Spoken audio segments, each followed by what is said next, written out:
On this Wednesday night, the U.S. president hits the pause button. Why he's suspending his tit-for-tat tariffs and for how long. I know what the hell I'm doing. Plus, what it means for Canada.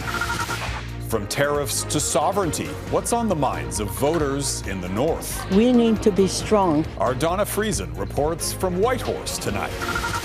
A Global News investigation finds some backers of India's government helped to finance Pierre Poilievre's leadership campaign. Global National with Dawna Friesen. Reporting tonight, Jeff Semple. Good evening and thank you for joining us. We begin with a stunning reversal from the U.S. president on his global trade war. Donald Trump announcing a 90-day pause on all so-called reciprocal tariffs. With one notable exception, Trump is again increasing tariffs on imports from China to 125%. And we don't want to hurt countries that don't need to be hurt, and they all want to negotiate. The only problem is, you can only do so many at one time. We want to do it right. We want to get it right. In response, the stock markets soared. The S&P 500 rose more than 9% by market's close, its biggest single-day gain since 2008. The Nasdaq jumped over 12%, but U.S. and Canadian markets are still lower than when Trump first announced his sweeping set of tariffs last week.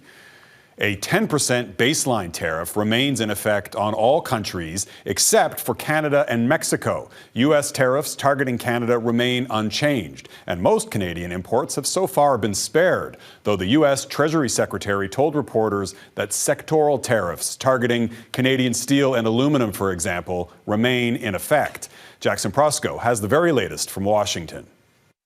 I thought that people were jumping a little bit out of line. They were getting yippy, they were getting a little bit yippy, a little bit afraid. The stunning about face came as the markets continued their multi-day meltdown after President Donald Trump began the day telling nervous Americans, "Be cool, everything is going to work out well."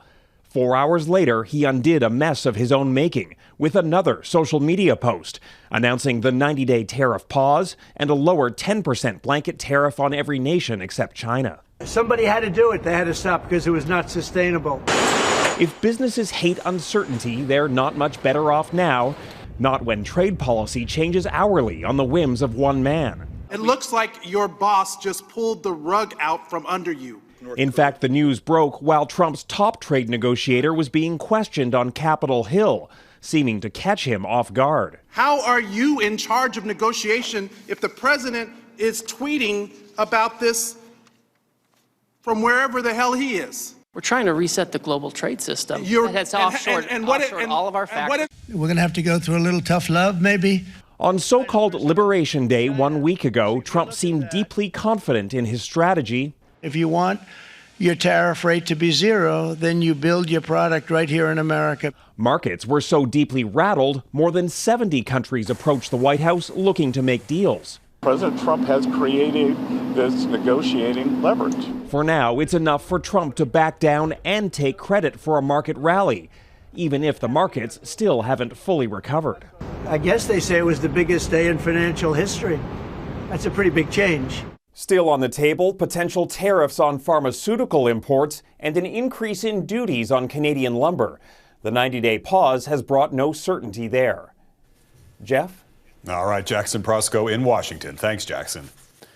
Many world leaders are breathing a sigh of relief tonight over Trump's reversal, but not in Beijing. China is locked in an escalating trade war with the U.S., the world's two largest economies. As Redmond Shannon reports, neither is showing any signs of backing down.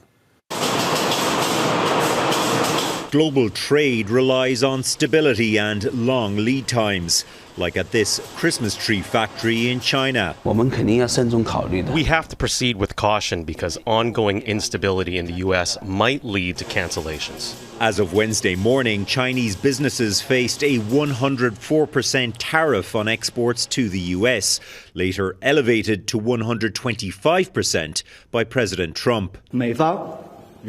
China firmly opposes and will never accept such arrogant and bullying behavior. Playing its part in the tit-for-tat, China increased its counter-tariff from 34% to 84%. But Trump has lobbed the ball back into its court again. And there is what we call in economics a chicken game. This economist says it's impossible to know where things will be a week from now. What is hitting the most the stock market, for instance, is just the fact that we are in a very uncertain world. The other major world player, the European Union, also approved a set of counter-tariffs on US goods Wednesday in response to Washington's metal tariffs. But it has not acted yet against Trump's subsequent blanket tariffs. With the EU and most other targeted countries now on a 10% tariff for 90 days, it seems the White House is making clear the window to negotiate is now open. Jeff? Redmond Shannon in London. Thanks, Red. The trade war has caused widespread anxiety and uncertainty for businesses and investors, and it's also raised the specter of a recession. And Gaviola reports on where the Canadian economy goes from here. Investor and reality TV star Kevin O'Leary, who says he has Trump's ear, told CNN levies against Chinese imports should be much higher. I'm advocating 400%. But confusion and skepticism is growing, triggering a frenzied sell-off of U.S. government bonds known as treasuries, typically considered safe haven assets. This is dubbed the Sell America trade because of concern about the Trump administration. Right now, that trust has basically evaporated. The expectation is that the U.S. government is going to increase its deficits from here. The probability of a global recession and an economic downturn in the U.S. has soared since last week. Economists say Canada's on that path too if there aren't significant changes. There's a ton of volatility across the real economy. Businesses are expecting to lay off workers. Inflation is expected to go up. Volatility and protectionist, rapidly changing tariff policy, now the norm. The policy is intended to make the U.S. economy smaller, the U.S. people poorer, and the U.S. more geopolitically isolated than it has been in the past. But the American president is claiming victory after rattling investors and indexes around the world. Anne Gaviola, Global News, Toronto. Liberal leader Mark Carney is reacting to Trump's tariff pause tonight, calling it a welcome reprieve for the global economy. As President Trump and I have agreed, the U.S. president and the Canadian prime minister will commence negotiations on a new economic and security relationship immediately following the federal election. Carney says Canada must also deepen its relationships with trading partners that share our values. And today he was in energy-rich Alberta pitching a plan to be less reliant on the U.S. Our chief political correspondent, David Akin, is traveling with the Liberal campaign. David. Well, you know, Jeff, Conservatives have been saying for years that Liberals block oil and gas development. Well, on Wednesday, Liberal leader Mark Carney came to Calgary to say he'll prove those Conservatives wrong. Carney says a re-elected Liberal government would commit to developing Canada's conventional energy resources and to making Canada energy independent. This means using Canadian energy to displace imported energy, including energy imported from the United States. And that means new oil and gas pipelines, new refineries. But neither Carney nor his chief opponent Pierre Poilievre have clearly explained how or who would build those. But Carney did promise he'd cut federal red tape to speed up approvals of major energy and resource development projects. At the moment, when we're thinking about new projects, too often the immediate question is why. Instead, we need to ask ourselves, how? How do we get it done? He would also transfer much of the permitting process from the federal government to provincial and Indigenous governments. And he's ready to support an east-west energy corridor with $5 billion in funding. I'm focused on getting things done in conventional as well as clean. I've got an agreement. I've got a process at the federal level. I'm putting it in place. Polling firm Ipsos, on behalf of Global News, asked voters who would do the best job at managing Canada's energy and resources to create jobs and grow the economy. 38% said Carney's Liberals would. Just 29% picked Poilievre's Conservatives. And yet, Carney says he's committed to meeting Canada's net zero emissions targets, and he'll do that by reducing emissions in the oil and gas sector using new technologies and so on. But he also favors the increasing use of clean electricity and nuclear power. Jeff. David Akin. Thanks, David. In Ontario, Conservative leader Pierre Poilievre veered away from all of the tariff talk, instead touting a tough-on-crime plan that would target repeat and serious criminal offenders. Mackenzie Gray breaks down Poilievre's latest promise and why it might sound familiar. It's an uncompromising Conservative promise. Pierre is going to carry out the biggest crackdown on crime and criminals that Canada has ever seen. And for Pierre Poilievre to do that, he's borrowing a baseball metaphor. 3 strikes, and you're out. Anyone convicted of 3 serious offenses will be ineligible thereafter for bail, probation, parole, or house arrest. And they will serve a minimum of 10 years behind bars. Poilievre blaming more lenient bail and sentencing changes made by the Liberals for increased crime and drug availability. Catch and release Liberal policies have destroyed our once safe towns and cities. But many of the changes the Liberals made were forced by the courts, after numerous Stephen Harper-era mandatory minimums were deemed unconstitutional. People that are caught by these kinds of mandatory minimums are often marginalized, disadvantaged groups that are already overrepresented in the criminal justice system. Benjamin Perrin was a Harper legal advisor as mandatory minimums were brought in, but no longer believes the approach works. This proposal clearly is unconstitutional, and as a result, he should, be quite frank with Canadians if he intends to use the notwithstanding clause to bring it into force. Poilievre has previously mused about using the notwithstanding clause to implement his tough-on-crime agenda, which would be the first time in Canadian history it would be used at the federal level, concerns he didn't address today. That concludes today's press conference. Excellent. One issue Poilievre didn't bring up voluntarily, the U.S. steel tariffs, which is a big deal in Sault Ste. Marie, as it's the largest employer here. Jeff, a sign the Conservatives believe they need to bring up other issues than Trump if they want to win the election. Mackenzie Gray, thanks. More and more Canadians are telling me when I go to the doors, when I meet people, they're saying, you know what, I think Ottawa works best when one party doesn't have all the power. And so if you want someone in Ottawa that's going to fight to actually make pharmacare move forward, that's going to be New Democrats. NDP leader Jagmeet Singh in Vancouver today, promising, if elected, to establish a complete public pharmacare system within 4 years. Pharmacare legislation was a key condition of the Supply and Confidence Agreement between the NDP and the previous minority Liberal government. The election campaign in Canada's north. Coming up, we'll catch up with our Dawna Friesen in Whitehorse, speaking with voters about their top issues.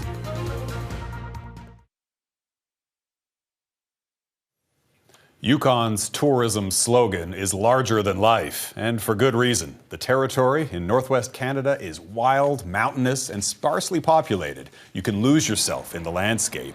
But while remote and far away, Yukoners are keeping a close eye on federal politics. They've heard President Trump's repeated threats to annex Canada and are worried about what his trade war could mean for the North.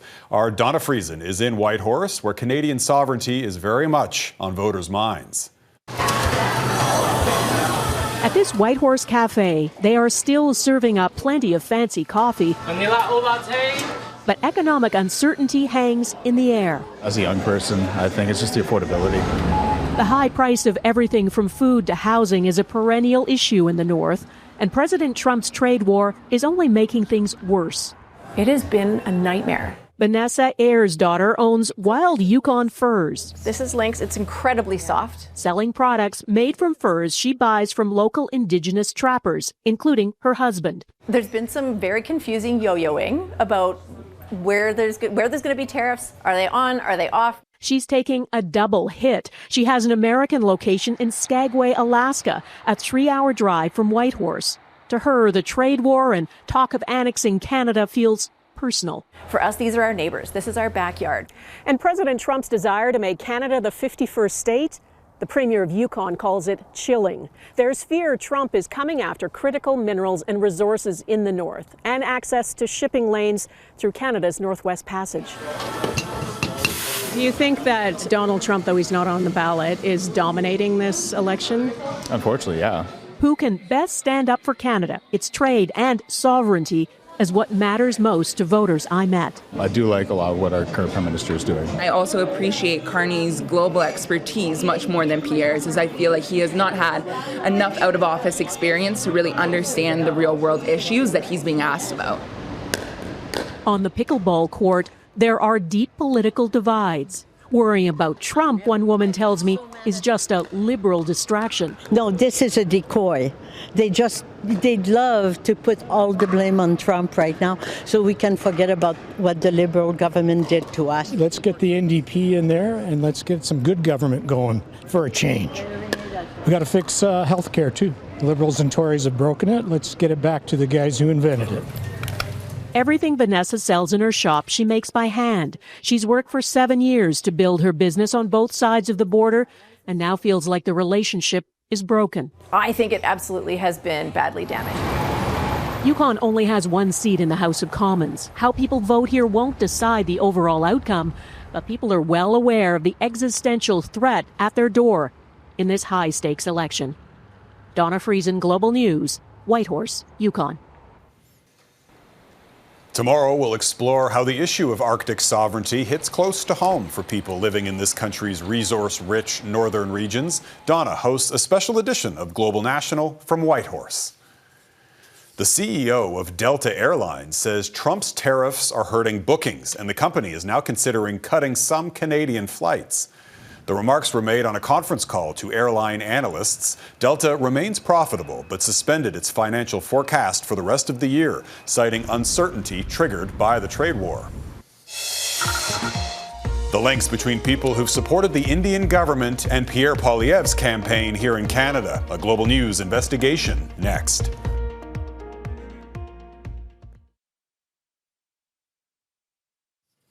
A Global News investigation has revealed some who had backed the Indian government have also given thousands of dollars towards Pierre Poilievre's bid to become Canada's next Prime Minister. Evidence shows supporters of Narendra Modi's government made donations toward Poilievre's Tory leadership campaign. Our investigative journalist Stewart Bell broke this story. So Stewart, what have you uncovered? Well, back in 2013, when India was preparing for elections, an organization was formed in Toronto called the Overseas Friends of BJP Canada, and its purpose was to help bring Narendra Modi and his BJP party to power. Now it turns out that those same friends of Modi have put their support behind a politician closer to home. Elections Canada records show that the founders of the Overseas Friends of BJP have made contributions to Pierre Poilievre's leadership campaign, to the Conservative Party. They've also hosted Mr. Poilievre at events, one in a private home, and they promoted him on social media as Canada's next Prime Minister. All right, and since you broke the story this morning, it's made its way to the campaign trail. What's been the reaction so far?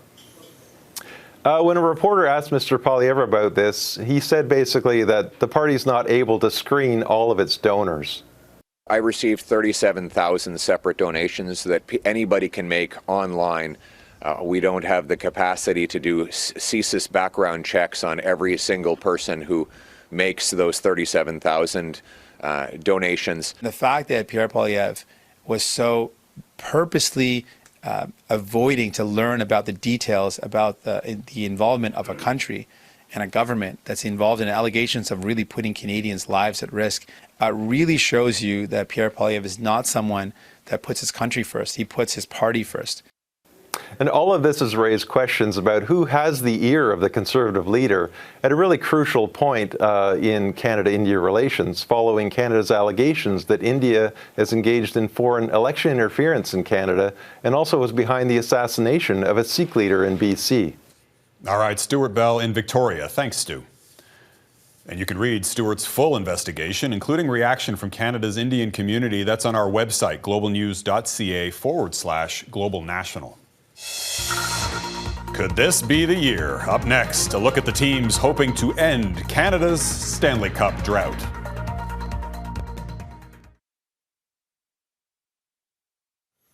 Welcome back. It can be the best of times or the worst of times for Canadian hockey fans. The NHL playoffs start next week, and for the first time in decades, it's possible that 6 of Canada's 7 teams could compete in the playoffs. Mike Armstrong reports on the odds that Canada might finally break its 32-year Stanley Cup drought. What the Vancouver Canucks pulled off Tuesday night is borderline impossible. Down by 3 goals with a minute to go, they clawed all the way back and won in overtime. A loss would have killed the team's playoff hopes.